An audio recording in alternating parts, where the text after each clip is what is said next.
everybody. It's always hard to be the first speaker of the morning, you know. And also, I lately noticed the more empty tables towards the front of the room, too. So is that because you're afraid you're going to get called on and asked if you got a deer this last season? I'm going to have technological challenges here with this microphone. Well, welcome. For those of you not from the Madison area, as I am not either, welcoming you this morning on behalf of Governor Walker and to your conference today.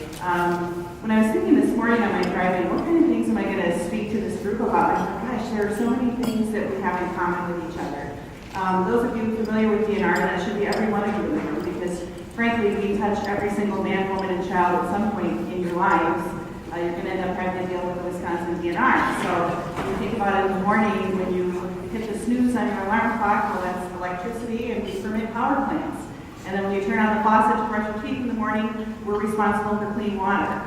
And of course, the myriad of other fish and game issues that we deal with every single day. So the fun that you get to have on your vacations is a great part due to the hard work of the men and women who work for our agency. So it's really a huge responsibility that we've got when we're talking about how is it that we connect with our public, how is it that we reach out and help people understand the language that we speak. And I thought, gosh, there's a lot of similarities there then between Wisconsin DNR and your industry, right? Because your technology is what you guys are about, and yet helping people understand what it is that is the benefit of the really important work that you do is something that we have to work together all the time. At least we're challenged in our agency to speak it in a way and communicate with people the very way that they speak to each other. So we at DNR over the last couple of years have put a significant push and focus and emphasis on social media, on new hunting applications, apps on your phone, getting us out of what I call the dark ages of government and getting us into the full light of day. Because at DNR, we've got a huge responsibility from the fish and game side to make sure that we're laying out what the rules and the regulations are and then attracting new people into what I call the DNA of Wisconsin, which is our hunting traditions. And how do we do that if we're talking over everybody's heads all the time? And I bet you guys run into the same kinds of challenges when you're trying to explain to decision makers, policy makers, people who fund the projects that you work on, whether it's you're working with local governments or whatever the entities are. It's hard sometimes to get them to understand what are the real benefits, but we have to do that in a way that people understand what those are. And at DNR, we're chock full of scientists, right? I always say we're the agency of ists. And it's hard sometimes to keep yourself from being a data dumper and helping people understand what the benefits of the data are. So that's my message to all of you today as we kind of go through some of these challenges together and know that we and state government are going through the same. And then how do we get the public to buy into the technology changes? Because we've got some folks, especially when in my world of the hunting and fishing end of things, we've got some old timers out there who aren't so thrilled about technology. And how do we, again, show them the benefits so they can understand how they can support that and not be afraid of change? And boy, if anybody's afraid of change, it's government, right?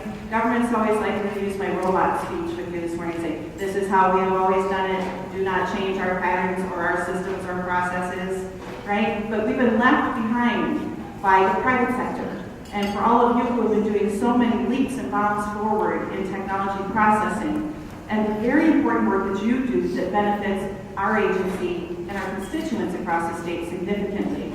So we've got some neat things going on, not just on the technology side, where we're talking about our apps, which are really important, but how good is an app without really big data behind it?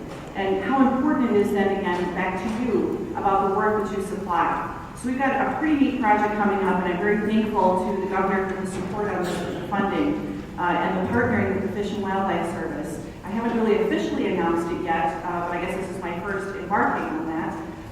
We've got a pretty significant project coming forward to update our land cover data now statewide.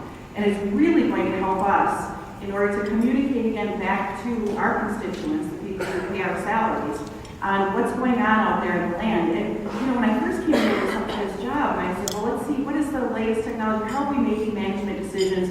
What information are we basing that on? And we were looking at data that was from the 1990s. Doesn't the 90s sound like a really long time ago? Other than my hairdo. I kept my hairdo in the 90s. But other than that, everything has really changed significantly, right? So we've got to find a way, and the money, which is always the challenge in government, is how do we find the funding sources to be able to do that? So I'm thankful to the Fish and Wildlife Service for their support. And as we're moving forward in this project, we're going to need help from you guys and from, of course, UW-Madison, the cartographer. Did I say that right? Cartographer? Yes, somebody nod for me. Thank you. For their assistance as well, to make this the latest, greatest, most up-to-date information. And if I can leave you with one other quick message, and that is what else I've learned in this job, is how we have to be willing to openly share information with each other. We really can't be afraid anymore and have, some local governments or counties that are kind of holding on because it's their data. It's really all of our data, and we at the DNR can only make good management decisions if we've got the latest and greatest data to make those decisions from. So it's really important to continue to do that, and I know I'm probably preaching to the choir here on that. Other things in DNR, I'm just going to kind of give you a quick summation of where we are globally, I guess, versus more on the technology side. We've got a lot of things going on in the agency, a lot of streamlining, bringing private business sector practices into government for the very first time. And it's been an extraordinary ride for the 3 years that I've been here. Most of my adult life has been in the private sector. Good Lord, I'm now becoming a bureaucrat, so I almost said public sector. I haven't had my coffee this morning. I think that's the challenge. So most of my adult life is from the private sector. So coming into government where things grind so slowly, it pains me, right? And I'm used to when I see a problem, you solve the problem, there's 10 more that are waiting right behind it. And in government, we tend not to do that. We form commissions and task forces, and we give blue ribbons to people who participate, but then they end up sitting on a shelf somewhere collecting dust.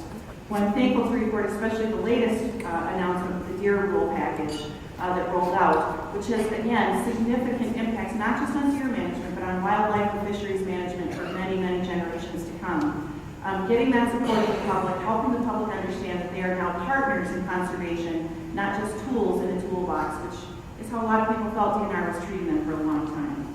And then on the environmental quality side of things, it's the same thing, bringing businesses in, understanding what their industries are, sending our field personnel out to do field trip days with cheesemakers, or with power companies, or paper manufacturers, printing companies, helping them understand that how sometimes words on a page might sound really good from a cubicle in Madison, but then when you get out into the real world, it doesn't make sense.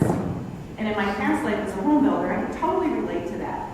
Are there any architects in the room before I go this far? Okay, thank you. Sometimes architects draw beautiful things on paper, but then in the real world, when you have to put a shovel in the ground, or you have to actually build something that's in someone's mind, it proves to be much more challenging. And so that's why I can not only empathize with the people that we regulate, but actually sympathize with them. We need to understand what the challenges are. So do we need to understand the challenges that you all might be facing.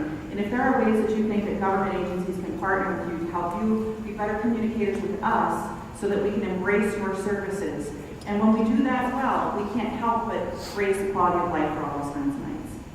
So with that, I want to thank you for your attention this morning. I wish you a great, successful conference. You couldn't have picked a better place to have it. And I appreciate the invitation to join all of you this morning and get you kicked off right.